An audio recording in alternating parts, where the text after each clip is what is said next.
2024 लोकसभा चुनाव में लोगों की नज़र जम्मू कश्मीर की दो एस्टेब्लिश्ड पार्टियां एनसी और पीडीपी से ज़्यादा नई वजूद में आई, जेके अपनी पार्टी और डेमोक्रेटिक प्रोग्रेसिव आज़ाद पार्टी पर लगी हुई थी। इलेक्शन से पहले पीडीपी और एनसी मुखालिफ जमातों का एक महाज बनने की भी चर्चा उठी।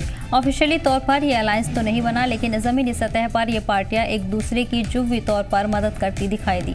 बारामूला में अपनी पार्टी ने पीपल्स कॉन्फ्रेंस की हिमायत की। बारामूला में डीपीएपी ने अपना उम्मीदवार नहीं उतारा, लेकिन श्रीनगर और अनंतनाग राजौरी सीट पर दोनों पार्टियां मैदान में थीं। 5 इलाकाई पार्टियों की मौजूदगी ने कश्मीर की 3 लोकसभा सीटों पर चुनाव को काफी दिलचस्प बना दिया था। दीगर मुद्दों के साथ साथ इस चुनाव का एक अहम मुद्दा ये भी रहा कि कौन सी जमात बीजेपी को मदद कर रही है। इस चुनाव का ये अहम मुद्दा बना रहा।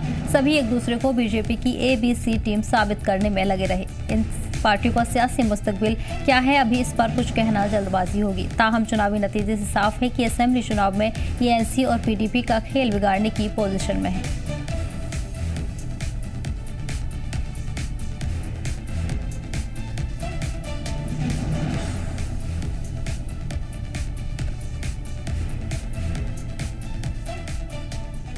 और इसी पर खास चर्चा के लिए हमारे साथ मेहमान जुड़ गए हैं। Ashwini Handa, DPAP spoke person हमारे साथ जुड़ गए हैं। बहुत बहुत इस्तकबाल है सर आपका केसर टीवी में। सबसे पहला सवाल आपसे यही होगा, जिस तरह से डीपीएपी को लेकर लगातार जो बी टीम का इल्ज़ाम भी शुरुआती दौर से ही लगता रहा है, और ऐसे में जिस तरह से डीपीएपी मैदान में भी उतरी है तो कहीं से कहीं तक नजर भी नहीं आई है। देखिए, सबसे पहले हम इंजीनियर रशीद साहब को मुबारकबाद देना चाहेंगे कि उन्होंने जेल से चुनाव लड़ा और जीत के आ गए और एक ऐसे शख्स को हराया जिसकी पार्टी पिछले 70 सालों में सत्ता में थी और जो जम्मू कश्मीर की सबसे बड़ी पार्टी मानती है। और उस तरीके से देखा जाए तो ये बहुत बड़ी जीत है हमारे लिए कि हमने एक ऐसे नुमाइंदे को सपोर्ट की जो उमर अब्दुल्ला साहब को हरा गया। तो सबसे बड़ी बात है कि लोगों के जज्बात जो है वो सामने आए हैं। लोगों के जज्बात को जो है वो एड्रेस किया गया पूरी तरीके से, और अब जो जीत हुई है इससे दिल्ली की सत्ता को ये सबक लेना चाहिए कि जम्मू कश्मीर के लोगों के जज्बात क्या है। तो ये इससे जम्मू कश्मीर के लोगों के जज्बात साफ हो गए हैं जी। अब दिल्ली को इसका संज्ञान लेना चाहिए।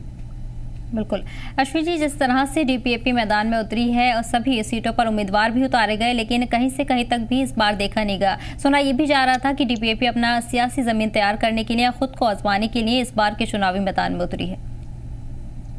देखिए, हमारे लिए इतना महत्वपूर्ण नहीं था कि जीतना, हमारे लिए ज्यादा जरूरी था कि हम लोगों तक पहुंचते, आउटरीच होती हमारी लोगों तक, वो हमने उसमें सफलता पाई है।